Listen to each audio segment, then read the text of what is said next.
I've been reading your dissertation and finding myself very moved and also troubled by it.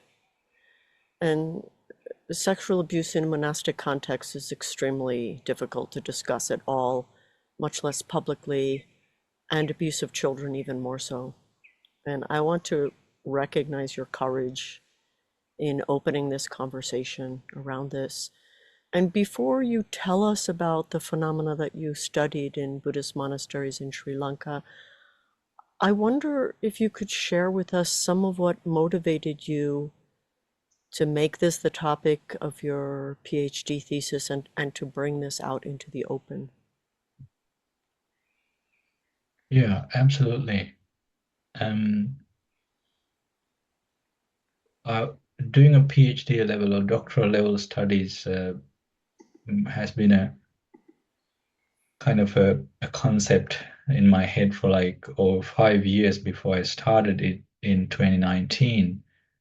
Um, so towards the end of my master's in counseling program in 2014, some of the memories that I had as a young Buddhist monk became very prominent in my head, and I was able to kind of recognize properly that some of the experience that I went through and I witnessed as a young novice Buddhist monk were very well, you know, were able to define as abuse of all kinds.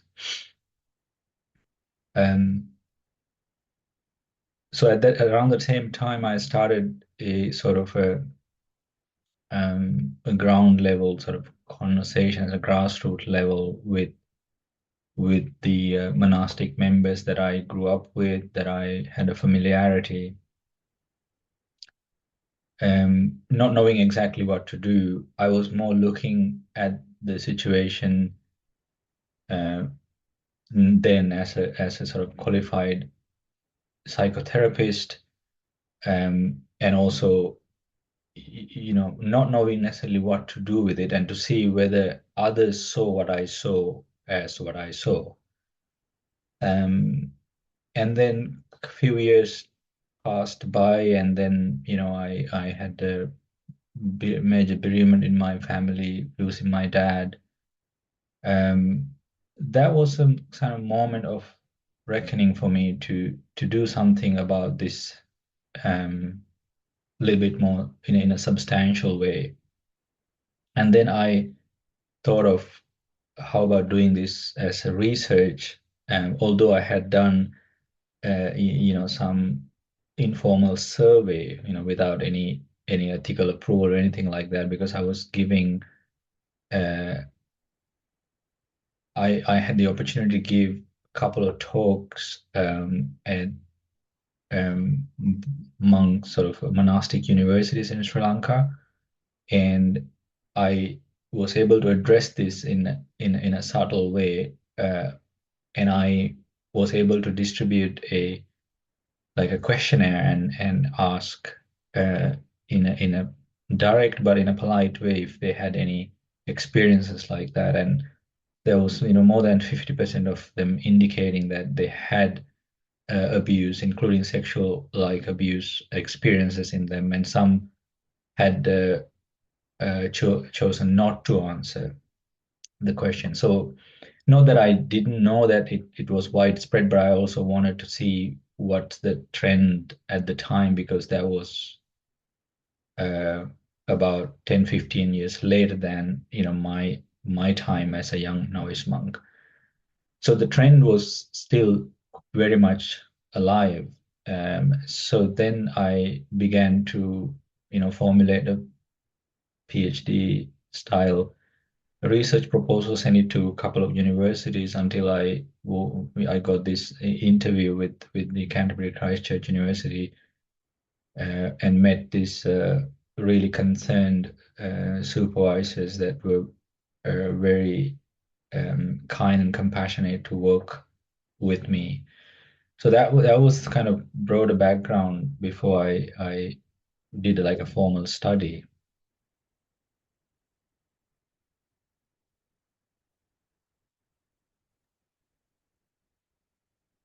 So in your dissertation, you note that there are more than 12,000 monasteries that are accessed by children in Sri Lanka. Can you, for people who didn't know or were unfamiliar with the fact of children living in monasteries, could you explain a bit about how children come to be ordained at such a young age and living in a monastery, and a little bit about what motivates or influences the decision to surrender a child into the care of the monastery? Yes, absolutely. So if you've traveled to South Asia, like Sri Lanka or Southeast Asia, especially Thailand, Myanmar, or Cambodia, you probably have noticed children wearing robes and living in temples, monasteries. But there's some major differences between the traditions in Thailand, Myanmar, Cambodia, and Sri Lanka. Because in Thailand, for example, a place where I have visited many times, I have kind of personal relationship to the country. Those children go to monastery as a temporary ordination process. It's a very much like a cultural experience for kids to especially for male children to have that experience for 3 months, sometime 1 month. Um, but in Sri Lanka, it is always considered. It's an interesting because most of the all the senior monastic members that I interviewed for my studies did not have a definitive answer how child ordination became the main form of recruitment for the Buddhist monks in Sri Lanka. Um, so as far as we are aware, in the past history for like at least 300-400 in Sri Lankan history, child ordination has been the main form of recruitment for the Buddhist monastery. So the majority of the monks you would see now in Sri Lanka as adult monks were ordained when they were between 7 to 12 years of age. Um, and I mean, I have a hunch why that might have been the case. But that's a wild hunch. But I'm really kind of keen to explore this more. How exactly child ordination became the main mode of recruitment. But as of now, children are so basically it is the cultural norm. So for a child to be ordained as a monk is the absolute norm. Perhaps for an adult to become a monk on his own choice is the kind of the outlier now. So if you look at the Sri Lankan monks, the famous monks' names, you see some probably unknown phrase in front of them, and then their Buddhist name, Dhammapala or Vajrayana or Gunaratana, Bhante Gunaratana. So that's the first part is actually their village name. So if you're familiar with the geography on Sri Lanka, these villages are very kind of rural villages, mostly agrarian villages, villages that are in the periphery of towns or cities. You hardly see someone from capital Colombo or major city. They're all from peripheral small agrarian villages. So most of the monks that occupy these 12,000 temples kind of trickle down from these smaller villages. Not to say that they're all uh, uh, motivated due to some sort of poverty, but that's certainly a variable. So it's a combination of factors. But certainly one could argue that can play a part. So based on my limited research work and also based on my extensive lived experience, majority of them come from rural villages, from lower socioeconomic backgrounds. They might not be starving at home, but they certainly are kind of below the poverty line if you want to use a sort of a United Nations guidelines. So, but it is,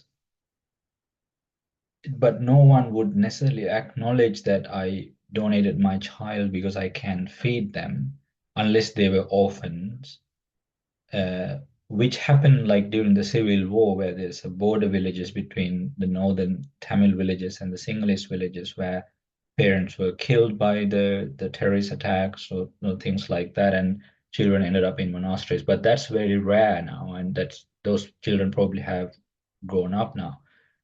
So so children, it's fair to say that children are donated to monasteries for a combination of reasons, including socioeconomic difficulties and also perhaps certain upward social mobility reasons, because parents could easily see this would lead to a better education and better opportunities as a monk or as a lay person in the future, because eventually it will lead to a better education. So that's one of the main reasons for for the parents to donate their children, and for the monasteries to focus on children instead of adults. It's more of the way the monastic system is set up, and also the ability to groom a young child um, to follow certain ritual or learn certain selected verses from the Tipitaka, because Sri Lankan Buddhist monastery, unlike other uh, Theravada counterparts, also has a very strong monastic education base, like about 800 monastic schools known as Pirivana, where there are young novices, in some cases could be 15 up to 150 monks living and studying, like from primary to secondary level education. So it's mainly monastic education, but they also receive some degree of secular education, like secular subjects like mathematics, science, health sciences, and they would sit for an exam, which is similar to the GCSEs, or like the exams that they take when they're 16 years old. So it has a robust education base, and then that also, those monks who are trained there are also trained to conduct rituals, conduct pujas, and attend almsgiving. So they also make up the bulk of the human resources that are needed for villages to conduct funerals, to have memorial almsgiving ceremonies. So there is a spiritual kind of economy that need to be run in a monastery, in a village, or in surrounding villages, and that is kind of supplied by this institution. So that's the kind of subtle picture that an outsider might not see. And in some cases, there are feeder monasteries, like a smaller monasteries in smaller villages, and then there's a big a hub where there is a larger monastic education center where novice monks will go back and forth to study, sometimes during the weekdays or sometimes just commute, like going to a school, and then go back to their smaller monastery to be with the teacher and to attend rituals in that smaller village. So there is an exchange of human resources, that mostly the senior monks are concerned about, because they feel responsible to conduct rituals in a village, because villagers will request, or we need 7 monks for this funeral, we need 15 monks for this 15th birthday. So they have a kind of pressure to almost like placate the devotees who are supporting the monastery. So for that, they must have those numbers ready to go. So that's the kind of motivation behind ordaining younger monks and training them, even though 10 years later, when they're in their mid-20s, they may leave after getting like a university level education or becoming disheartened by the practice or various reasons. So that's the the perhaps the subtle this network that outsiders might not see. Yeah, I mean, I am happy to elaborate more if you need more information on that. That paints a good picture. And so once a child has been placed in a monastery, and in Sri Lanka, unlike some other places, it's boys that are being ordained at a young age, not girls, right? So how common is it that once in the monastic setting, a boy ends up being abused? You mentioned 50% in the survey. Did you Yeah. get a better sense through your research how widespread this is? Yeah. So, when I was doing my research, I had a difficult time accommodating my lived experience and sort of tacit knowledge that I had about what was going on, because I knew how common of an experience that is to be to expose to uh, some form of abuse. Physical abuse as punishment, for example, is very, very common. And then also common is the exposure to sexual abuse. And so in my smaller sample that I had, they all except one have had sexual abuse directly inflicted on them. The other one who said no have seen things like that happening, because you live in kind of insecure kind of dormitory, so it's very difficult to not to see things like that happening.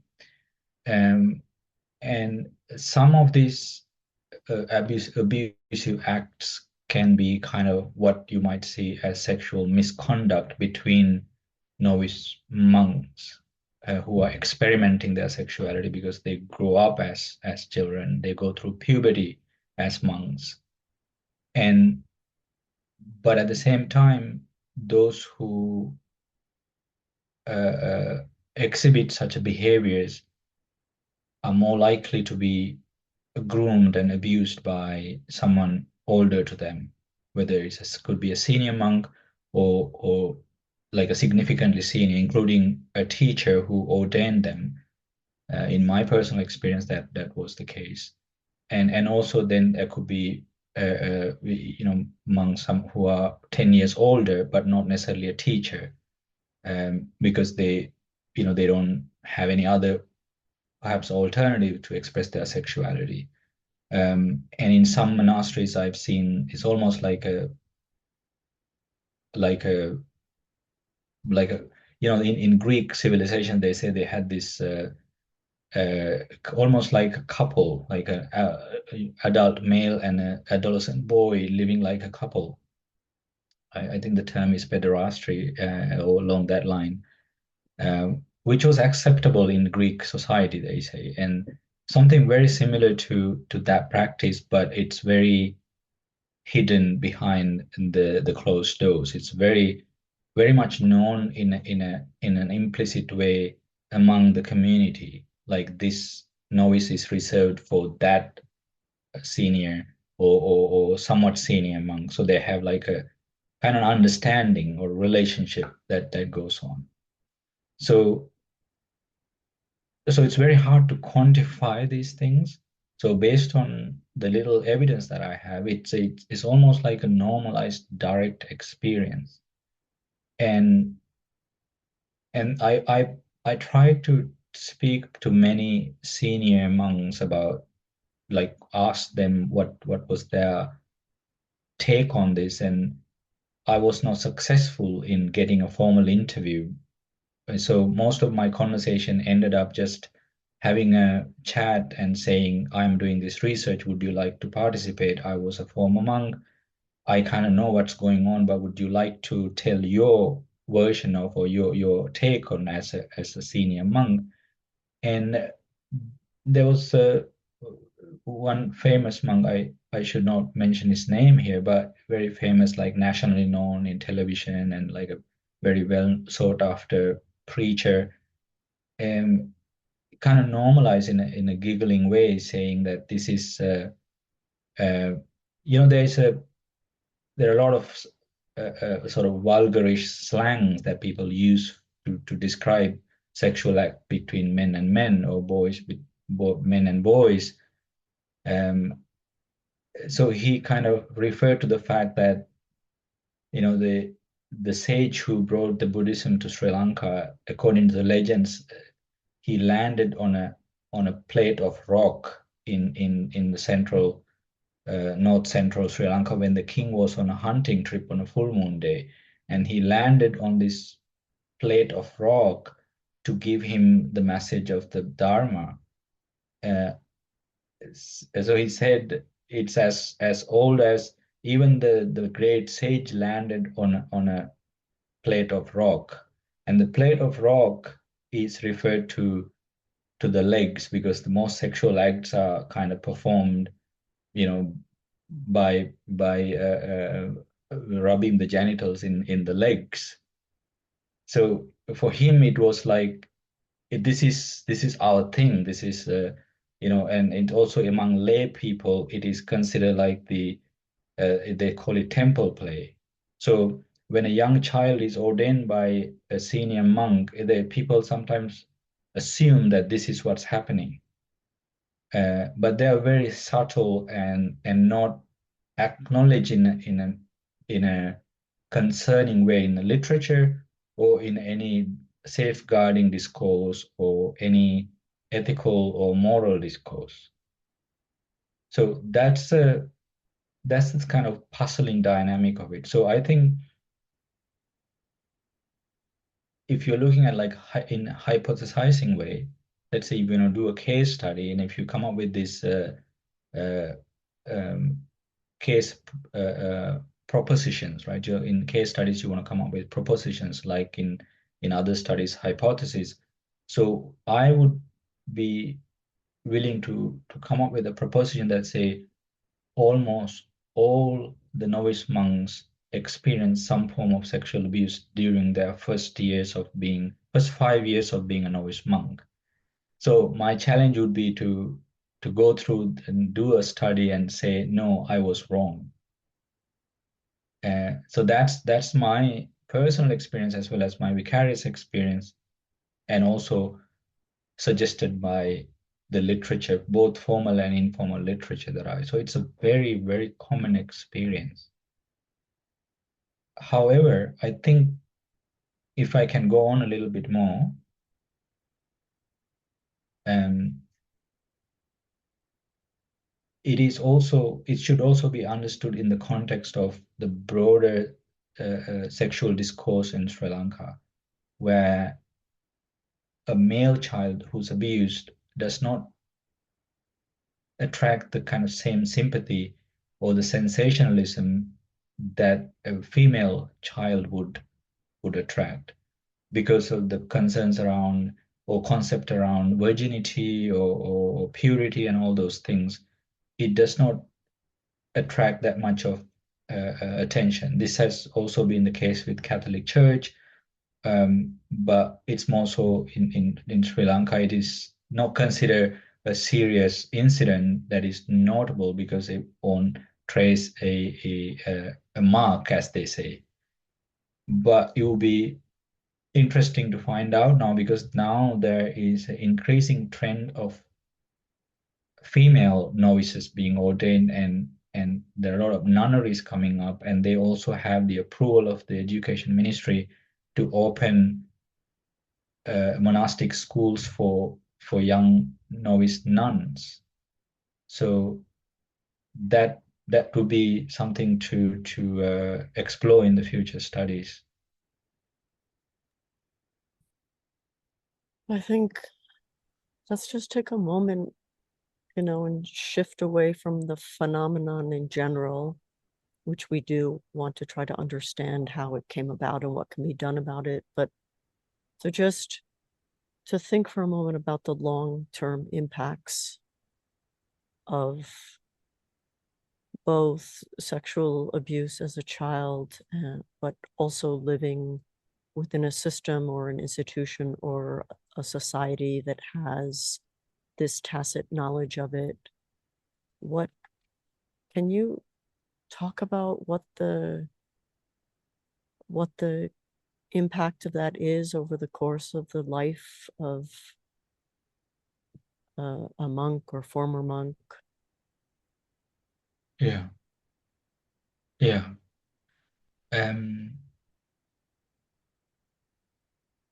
there there are studies that are coming up now that have looked into the life trajectories of survivors who experienced child abuse when they were children. So it those studies paint a very kind of varied picture. It's very difficult to say exactly this is the destiny of a child who was abused. So my personal experiences and also my limited research experience is that it paints a um, it doesn't paint a unified picture. Um, so certainly one common thread among all the survivors seem to be about what it does to their spirituality. And so they all seem to struggle uh, reconnecting with the cultural phenomenon of religion as it is practiced in, let's say, in Sri Lanka in the institutional form. So that register is kind of gone.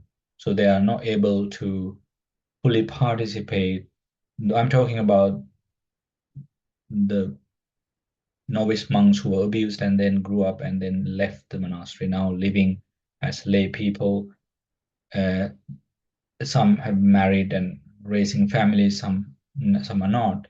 So that those who are unable to form a meaningful relationship and get married, that's a different another variable to look into. But generally, the spirituality aspect, meaning their ability to take spirituality as a meaningful aspect of their spiritual life or psychological life, that seemed to have affected in a kind of in like almost like irreparable damage to that.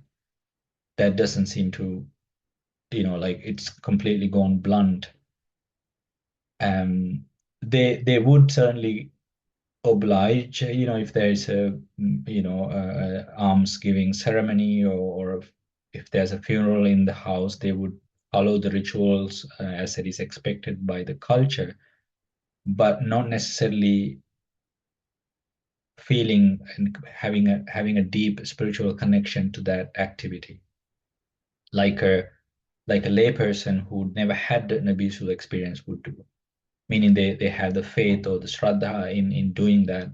So this, at least the people that I've spoken to, seem to have lost that completely. This is again, it's not fair for me to say that they have lost faith in the teachings of the Buddha. They seem to be still knowledgeable in the knowledge that they received about the Tipitaka, and they're not they haven't converted to other religions or anything like that, but their ability to participate in the spiritual ecosystem as ordinary lay practitioners of the Dharma, that has been impacted uh, and they haven't really looked into that to repair that or not. So that's perhaps the most common thread. And then the, two out of the four participants that I spoke to, they're in their early 40s now, and they have been unable to form meaningful relationship with a partner who go and get married, and like most of the monks who leave the monastery would do, they have been unable to do that. And the reason for that is something to explore, and I did not explore those things because I wasn't looking into the psychological impact of abuse. I was more looking at the institutional dynamics, but I certainly would like to explore those things in the future. And then those who have formed meaningful relationship and entered into marriages and have children, they um, that's still a memory that they carry in them. They don't have a meaningful place to disclose that memory or process that memory, like therapy, because therapy does not exist as a kind of a acceptable cultural outlet in Sri Lanka. If at all, it would be a little bit in the capital city, and even that is very, very rare because people perhaps first of all, they don't have the resources to see a therapist, and there aren't any qualified therapists to begin with because it's not an industry that is there. So it's the memory that kind of lives with them. And I asked them, would you, now knowing what you knew and having gone through what you went through, would you consider sending your child to become a monk at this stage, like when they're 10? And they all unequivocally said, no, I would not send. So they don't necessarily feel that safety of letting their own children experience what they, even if the children want to, let's say, become a novice monk, they would not be comfortable in doing that. So these are some of the kind of direct, obvious impacts. But as someone who's familiar with the psychological impacts of trauma and abuses as a therapist now working with people with similar experiences, and there are certainly a lot of areas that need looking into, shame, and especially the shame and addictive behaviors among these survivors. So we are basically talking about a generation of children who are kind of forgotten, not talked about. And that will be something that need exploration in the future. Thank you so much for beginning those conversations. So let's speak about how and why this happens in the first place. What are major conditions that you identified in the course of your research that contribute to this? Yeah. And again, I did not feel like my study was able to fully explain all the factors, but I did sort of categorize a class of reasons as a kind of predisposing silence, as I put them. So the predisposing ones include these vulnerabilities on the part of parents who send their children to monasteries without the privilege of any oversight, or even feeling like they have the rights to question their children's safety because they were already on the back foot with regard to their ability to feed their children. So it's almost like a compromise for them. So those, in my view, those pre-existing conditions play a role in children being kind of treated less than human, and treated as kind of disposable assets, and treated as a children that can be groomed for any purposes, because sexual abuse is just one aspect of the difficulties that a child has to go through as a novice monk. And in addition to that, there will be a lot of work involved, because the children actually help run the monastery, cleaning, cooking, collecting food. It's a very rigorous lifestyle. I remember waking up at 4:30 in the morning and then starting cooking this course meal, because villages can't feed all the 20, 30 monks in there. So villages would bring some food in a symbolic way just to offer, but then they had we had to cook something to make up the shortages. And then cleaning, painting these buildings, maintaining. There's a lot of work that goes into it. So sexual abuse is just the part that nobody sees. So it happens in as a part of an entire regime. So I think once children have passed that vulnerability and on to the monastery, then they enter into almost like a system of abuse that is already there, which normalizes the what I call the incremental boundary violations. Like, for example, during the ordination, uh, even before that, because boys will spend sometimes 3 to 6 months on a familiarization period. So they would live with the other junior monks to get to know the monastic routine before they are fully ordained as monks. So they still wear lay clothes, but sleep with monks' quarters, often sleep on the floor while the monks sleep on beds.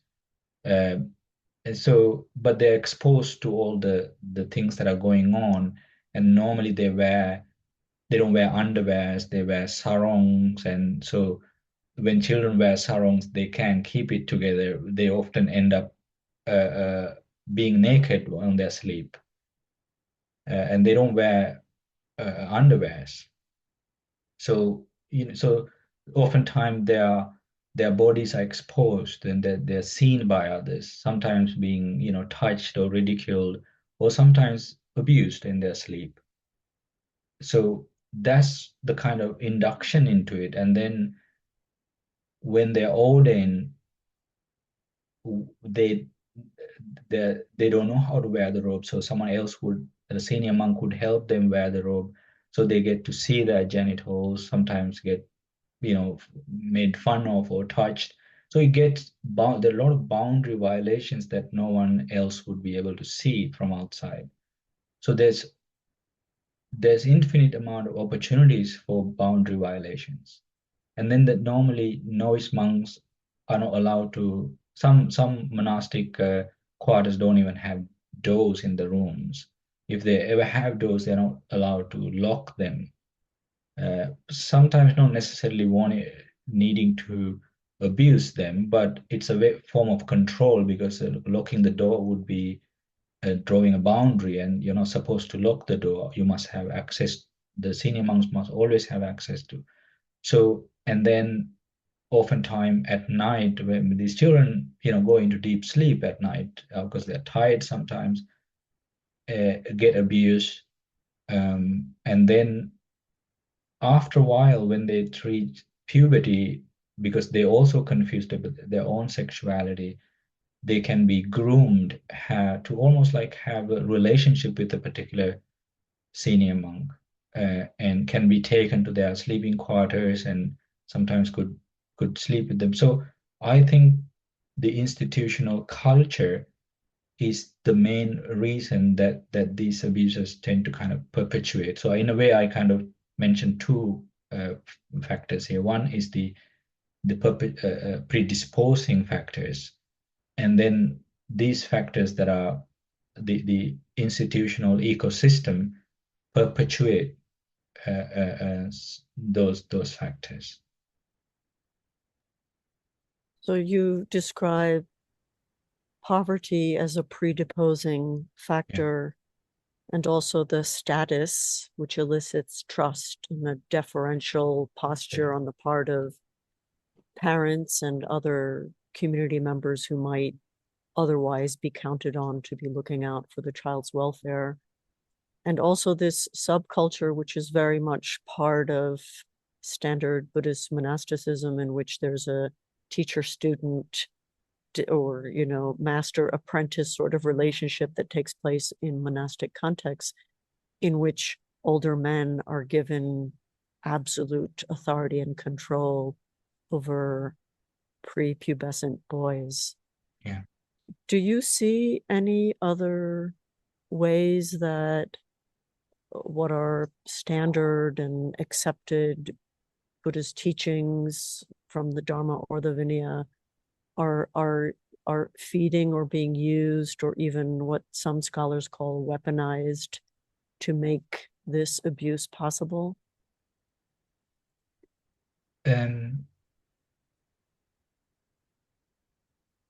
Yes. I think it would be difficult to directly sort of use such a monastic, Vinaya code to justifiably abuse someone, but certainly it provides some pretext. For example, when a novice is ordained under one particular teacher, that novice becomes like a sole property of that teacher. So even if that novice is being abused by that teacher and another similar rank monk seem to have noticed that and concerned about that monk won't be able to involve or rescue that novice monk, because the the ordaining teacher has complete jurisdiction over that that batch of monks, or that novice monk. And so certainly that this acharya relationship can be exploited to keep a complete control and sometimes even isolate them from other perhaps more concerned and more conscientious monastic members who might be concerned about certain unethical behaviors. So in that sense, yes. And then in addition to, or perhaps as a kind of complementary materials, there are monastic rules or etiquette books have been composed in Sri Lankan context, where novice monks are kind of indoctrinated and educated to behave in a particular way towards their teachers. So that certainly can facilitate such a behaviors, because you must attend to your teacher like a servant. It's an essential servitude, and in that teachers could justify these incremental boundary violation, like for example touching their body or massaging them, things like that could be a way of sort of blurring that boundary. I noticed you using the language of donating the child to the monastery, giving the child to the monastery, and then, you know, the possessing. So you're describing a situation where children are treated as objects rather than persons. And so that's already, you've already laid the ground with those practices and discourses to a form of servitude. One comment by one of the monks that you interviewed that I found striking in talking about unresolved personal issues on the part of those who abuse. And I do also notice that if the phenomenon is as widespread as you're suggesting, the senior monks have also themselves survived these experiences of abuse. And the comment that I found striking was, while talking about the unresolved personal issues on the part of the abusers, while these underlying issues are unresolved, vulnerable individuals are used to fulfill needs whenever there is an opportunity to do so. And so you're describing ample institutionally created and almost sanctioned opportunity to do so, and a machine for creating trauma and more unfulfilled needs. Yeah. And can you just reflect on what that does to the transmission of spiritual teachings? To, you've spoken a little bit about this, deep wound that gets placed between the person and their spiritual practice. Can you just talk about what this means? Yeah. I think this is a very troubling phenomenon, and I hope one day this is kind of recognized as a national level a spiritual disaster, because what we are seeing in Sri Lanka in particular is an implosion of the Buddhist monastic institution. So it's I mean, I'm not sure how much familiarity people have about what's happening in Sri Lanka as an institution. Some of these things I kind of had to uh, take out of my thesis just for the technical reasons, but the institution as a as it was, compared to how the values that it was founded, has deviated so much to a level of unrecognizable levels. For example, the these are things that you might not hear like in Thailand or Burma or even in Tibetan Buddhism, because Tibetan Buddhism has a cultural political variation to begin with, because of Dalai Lama and as a head of state and that kind of discourse. But in Sri Lanka, the secularization of Buddhist monastery is astounding. Monks have like if you it will be very interesting to see and interview senior Buddhist monks to understand how much actually they know about the core teachings of Buddhism. I won't be very surprised that if they have very shallow understanding of the teaching themselves, and their level of understanding of Pali language, for example, is very shallow, and it only few monks go into study Pali language in a deeper level, and the education that is given to Buddhist monks, the quality of education has gone down dramatically. When I did my survey, I was surprised by the lack of sometimes even the punctuations, because monks were known for their scholastic candor when some time ago, because at least they had a very robust education, very deep understanding of Pali language, and then the Tipitaka. But now it has eroded so much, because my hunch is that this push for social upward social mobility is so high, because there are other economic pressures that are there. So people would enter into this just to find ways to get ahead and or to get a decent education and then transition to lay life and do something else. So there's an implosion that is slowly taking place, which I would like to believe that lack of mentorship, lack of guardianship in a spiritual sense, all these things contribute.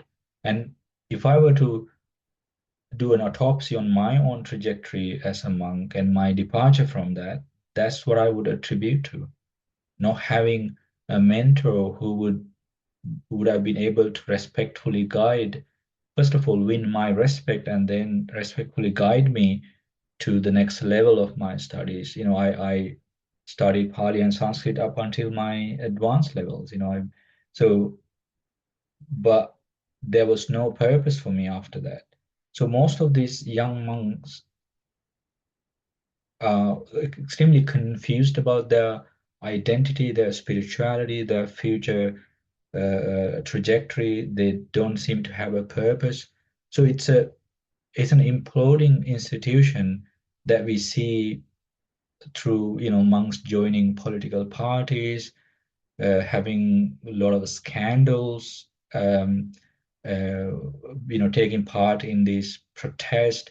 So they're really looking for identities, looking for purposes when there's the greatest purpose that was ever kind of created for human beings, that is just there, but they're not being able to tap into that because of this, perhaps this woundedness that they are exposed to when they're children. So that's what I'm witnessing now.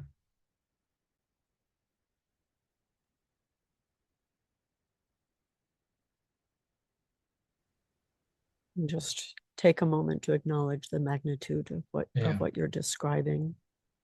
That a yeah, set of teachings that's designed for the liberation and the untapping of human potential becomes so saturated with trauma that yeah, that underlying meaning is no longer accessible to people.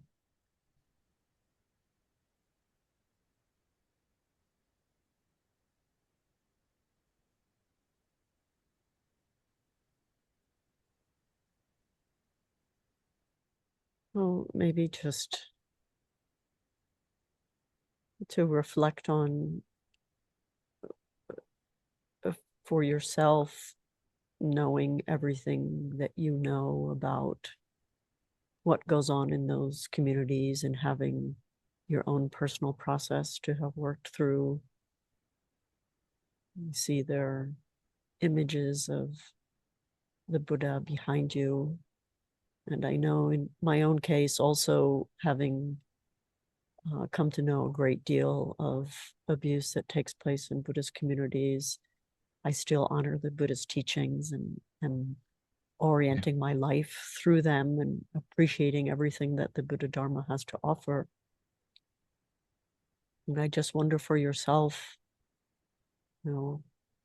how is your relationship and to the Buddhasasana and your appreciation still alive, yeah, and why?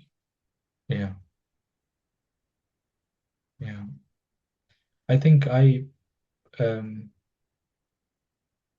kind of went through a period of kind of transition, um, you know, as like a young adult monk with a lot of bitterness, and showing a lot of rebelliousness in the institution.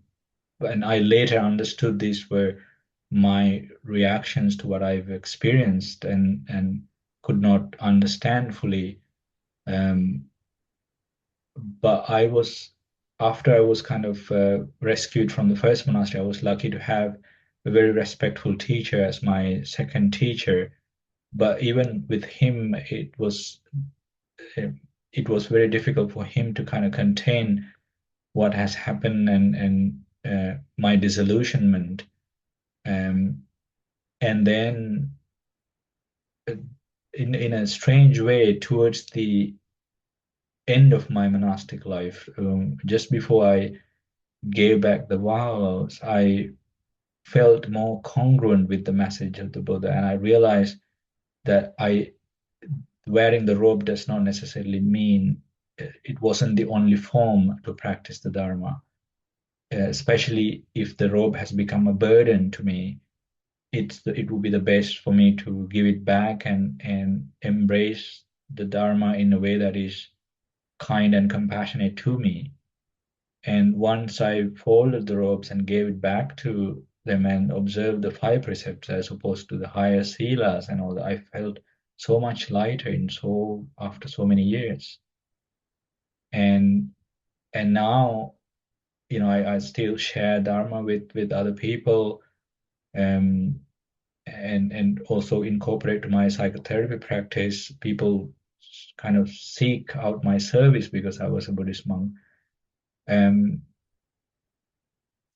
I think we also have our part to play as this fourfold community, right? The Bhikkhu, Bhikkhuni, Upasaka, and Upasika. So we are still very much part of the community, and it's very much part of our responsibility to uphold these teachings from our vantage point. So if the Bhikkhu, Bhikkhunis are failing, then Upasaka and Upasika also have the responsibility to uplift that, because it's not so much of an hierarchy as to a way of practicing while living a different lifestyle. So I think my uh, uh, my Shraddha, I think, has improved a lot after I left and uh, became more congruent with the way I practice the Dharma, rather than pretending to be holding monastic vows when I did not feel like I was holding it in a way that was congruent to me.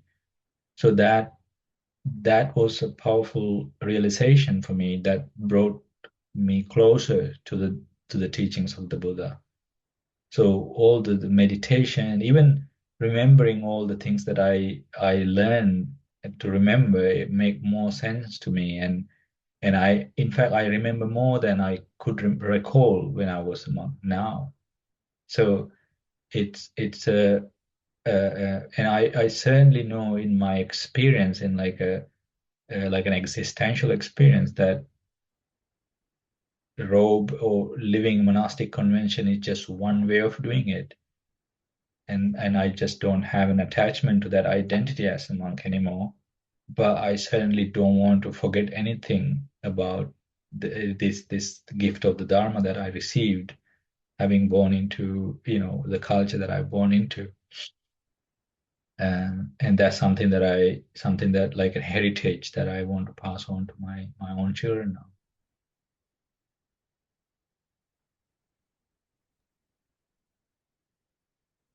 Thank you so much for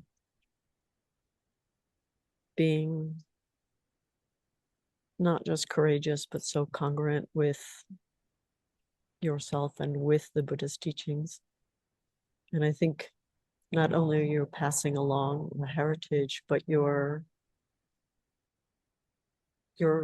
care in speaking about the issue, not just courage, but also the sensitivity, for me, is a major contribution to ensuring that in the future there is a less trauma saturated environment that the Dharma is being transmitted through. I'm so deeply appreciative of everything that you've said and done. Thank you very much for your opportunity to speak about this. I really appreciated it. My deep respect to you. Thank you. Mm.